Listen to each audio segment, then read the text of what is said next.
Hi guys, welcome back to my channel. Welcome back new another video. আজকে আমি তোমাদের সাথে শেয়ার করছি হলো ওয়েডিং গেস্ট মেকআপ লুক, তা আবার বিগিনারদের জন্য। তোমরা যাতে স্টেপ বাই স্টেপ আমারটা দেখে একদম করে নিতে পারো অ্যাফোর্ডেবল প্রাইসে। ফার্স্টেই আমি অ্যাপ্লাই করছি হলো অ্যালোভেরা জেল। যেহেতু এখন সামার সিজন, তাই জন্য আমি ব্যবহার করে নিচ্ছি হলো অ্যালোভেরা জেল। তোমরা চাইলে পন্স জেল ময়শ্চারাইজারটাও ব্যবহার করতে পারো। দুটোই খুব জেল ওয়াইজ ভালো, সামার সিজনের একটা ভালো ময়শ্চারাইজার। আর যাদের অয়েলি স্কিন তাদের জন্য বলবো বেস্ট, আর যাদের ড্রাই স্কিন তারা নিজেদের একটুখানি হেভি ময়শ্চারাইজার কিন্তু ব্যবহার করতে পারো। ভালো করে ময়শ্চারাইজারটা অ্যাপ্লাই করে নেওয়ার পর এবার আমি ব্যবহার করছি হলো ব্লু হেভেনের প্রাইমার। আমি ব্লু হেভেনের প্রাইমারটা ইউজ করছি, এটার দাম হলো 150 টাকা। প্রাইমারটা ইউজ করার একটা প্রধান কারণ হলো মুখটা যাতে ময়শ্চারাইজার হয়, আর আমরা যে মেকআপটা করছি তার থেকে যেন আমাদের স্কিনটা প্রোটেক্ট থাকে, আর মেকআপটা যেন খুব ভালো স্মুথ হয়। তোমাদের ইচ্ছে মতন যে কোনো প্রাইমার কিন্তু তোমরা ইউজ করতে পারো। তারপর আমি ব্যবহার করছি ছোট একটা আইব্রো পেন্সিল। ছোট ঠিক নয়, ওটা আমার ইউজ করতে করতে ছোট হয়ে গেছে। এই আইব্রো পেন্সিলটা হলো ADS এর আইব্রো পেন্সিল, খুব ভালো একটা আইব্রো পেন্সিল। এটার দাম নিয়েছিল 30 টাকা। মানে তোমরা 10, 20, 50 টাকার মধ্যে ভালো ADS এর আইব্রো পেন্সিল অ্যাভেলেবেল পেয়ে যাবে। আইব্রোটাকে সুন্দর করে এঁকে তারপর আমি স্কুলি ব্রাশ দিয়ে ভালো করে কোম করে নিচ্ছি। এই জিনিসটা কিন্তু খুবই প্রয়োজন। তোমরা চাইলে কিন্তু নর্মাল চিরুনি দিয়েও আইব্রোটাকে ভালো করে কোম করে নিতে পারো।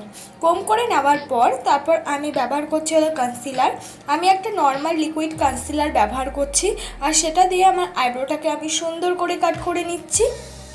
আমার আইব্রোটা কিন্তু বিগিনারদের মতনই, আমি কোনো রকম আইব্রো ফ্ল্যাগ করি না, নর্মাল কিন্তু ন্যাচারাল আইব্রো, সেটাকেই আমি সুন্দর করে কাট করে তারপর মেকআপ করি। যে যাদের আইব্রো আমার মতনই বিগিনারদের বিশেষ করে থাকে, ফ্ল্যাগ করো না ভয় লাগে, তারা কিন্তু আমার মতন সুন্দর করে ড্র করে তারপর কনসিলার দিয়ে কাট করে নিলেও কিন্তু তোমাদের আইব্রোটা কিন্তু খুব ভালো লাগবে। কিন্তু ড্রটা তোমরা একদম হালকা হাতে পেছন দিক থেকে স্টার্ট করবে যদি বিগিনার হও, আর অবশ্যই সেটা কিন্তু কনসিলার দিয়ে কাট করে নিতে হবে। তারই দেখবে তোমাদের আইব্রো খুব সুন্দর দেখতে লাগছে। আইব্রো ড্র হয়ে যাওয়ার পর আমি অরেঞ্জ কালার ক্যারেক্টার নিয়ে আমার মুখে যে ডার্ক স্পট আছে সেগুলোকে হাইড করার জন্য আমি অরেঞ্জ কালার ক্যারেক্টার ইউজ করছি। তোমাদের মুখে ডার্ক স্পট থাকলেও কিন্তু সেটা অরেঞ্জ কালার ক্যারেক্টার দিয়ে হাইড করবে। যদি ব্ল্যাক ডার্ক স্পট থাকে, যদি রেড ডার্ক স্পট থাকে, তাহলে কিন্তু তোমরা গ্রিন কালার ক্যারেক্টার ইউজ করতে পারো। আর খুব একটা ব্ল্যাক যদি ডার্ক স্পট না থাকে তার সেক্ষেত্রে কিন্তু ব্রাউন কালার ইউজ করতে পারো। ভালো করে মিক্স করে নেওয়ার পর আর এই ডার্ক স্পটটা হাইড করার জন্য যে আমি কালার ক্যারেক্টার দিয়েছি, সেই কালার ক্যারেক্টারটাকে এবার হাইড করার জন্য আমি ব্যবহার করছি হলো কনসিলার। আমি নর্মাল লিকুইড কনসিলারটা পুরো ফেসে আগে ইউজ করে নিয়েছি। যেহেতু আমরা ওয়েডিং গেস্ট মেকআপে যাচ্ছি, তাই খুব একটা হেভি মেকআপ না আর খুব একটা সিম্পল মেকআপও না, মোটামুটি মাঝামাঝি করতে হবে। তাই জন্য কিন্তু আমি একেবারে কনসিলারটাই ফুল ফেসে ফাউন্ডেশনের মতন বা ফাউন্ডেশনের থেকে একটু কম পরিমাণ নিয়ে মুখে লাগিয়ে নিলাম, যাতে আমরা অরেঞ্জ কালার যে কালারটা ইউজ করেছি সেটা যেন হাইড হয়ে যায়। তোমাদের যদি মুখে এতটা পরিমাণ অরেঞ্জ কালার ক্যারেক্টার ইউজ করতে না হয়, যেটুকু জায়গায় তোমরা অরেঞ্জ কালার ক্যারেক্টার ইউজ করছো না কেন সেইটুকু জায়গায় কিন্তু কনসিল করে নেবে, তাহলে অরেঞ্জ কালার ক্যারেক্টার কিন্তু হাইড হয়ে যাবে। দেখো ভালো করে আমি কনসিলারটা কিন্তু ব্লেন্ড করে নিয়েছি, তাতেও কিন্তু দেখো অরেঞ্জ কালার ক্যারেক্টারটা হালকা হালকা দেখা যাচ্ছে। অসুবিধা নেই, এর ওপর কিন্তু আমরা যেহেতু ফাউন্ডেশন অ্যাপ্লাই করব, তাই পুরোপুরি কিন্তু আমাদের পুরো ঢেকে যাবে। দেখো এরপর আমি ব্যবহার করছি ল্যাকমি 925 সিসি ক্রিম। একটা বিবি ক্রিমই আমি ইউজ করলাম। বিবি ক্রিম বা সিসি ক্রিমই আমি ইউজ করার চেষ্টা করি, যাতে বিগিনাররা নিঃসন্দেহে আমার মেকআপ দেখে শিখতে পারে। বিগিনার হোক বা বড়রা সবাই কিন্তু বিবি ক্রিম সিসি ক্রিম লাগাতে পারো। ফাউন্ডেশন অনেকেই লাগাতে চায় না, কিন্তু ল্যাকমি 925 ফাউন্ডেশনটাও কিন্তু তোমরা ইউজ করে দেখতে পারো। আমি ল্যাকমি 925 সিসি ক্রিমটা ইউজ করলাম, ওটার দাম কিন্তু 94 টাকা, 100 টাকার মধ্যে অ্যাভেলেবেল পেয়ে যাবে। তোমাদের মুখে যদি ফেশিয়াল হেয়ার থাকে তাহলে কিন্তু ফাউন্ডেশন ব্লেন্ড করতে অসুবিধা হবে, মনে হবে যেন ফাউন্ডেশনটা উঠে উঠে আসছে, তাই অবশ্যই কিন্তু ফেশিয়াল হেয়ারটা রিমুভ করে নেবে। আর বিউটি ব্লেন্ডারটা 1 ঘন্টা আগে ভিজিয়ে নেবে। সঙ্গে সঙ্গে ভিজিয়ে অ্যাপ্লাই করলে কিন্তু মেকআপটা উঠে আসার চান্স থাকে। দেখো এবার কিন্তু আমি পুরোপুরি ফাউন্ডেশনটা মুখে অ্যাপ্লাই করে নিয়েছি। শুধু চোখের ওপরে হালকা হালকা এখনও অরেঞ্জ কালার আছে, সেটাকেও হাইড করার জন্য আমরা কিন্তু এবার ইউজ করব কনসিলার। কনসিলারটা ইউজ করলেই কিন্তু ভালো করে সব কিছু হাইড হয়ে যাবে।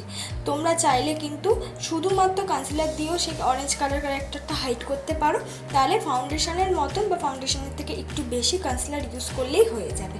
দেখো কনসিলারটা আমি সুন্দরভাবে অ্যাপ্লাই করে নিয়েছি, চোখের ওপরেও অ্যাপ্লাই করেছি, কারণ কি আমি আইশ্যাডো দেবো তাই জন্য। তুমি যে কোনো কালারেরই আইশ্যাডো ব্যবহার করো না কেন, চোখের ওপরে কিন্তু আমাদের কনসিলারটা দিতেই হয়।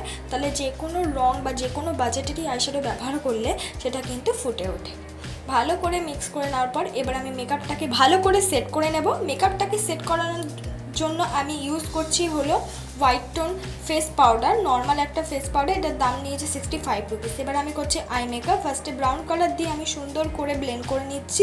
কর্নার সাইড দিয়ে ইউজ করছি ডার্ক ব্রাউন, আর আরেকটু কর্নার সাইড দিয়ে আমি ইউজ করছি হলো পার্পল কালার, সেটাও ব্লেন্ডিং ব্রাশ দিয়ে ভালো করে ব্লেন্ড করে নিয়েছি। যেহেতু আমি পার্পল কালারের শাড়ি পরেছি তাই পার্পল ইউজ করলাম।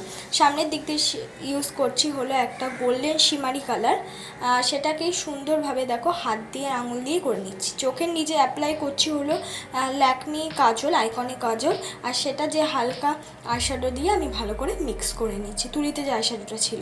এবার আমি পরে নিচ্ছি হলো ল্যাকমি আইলাইনার।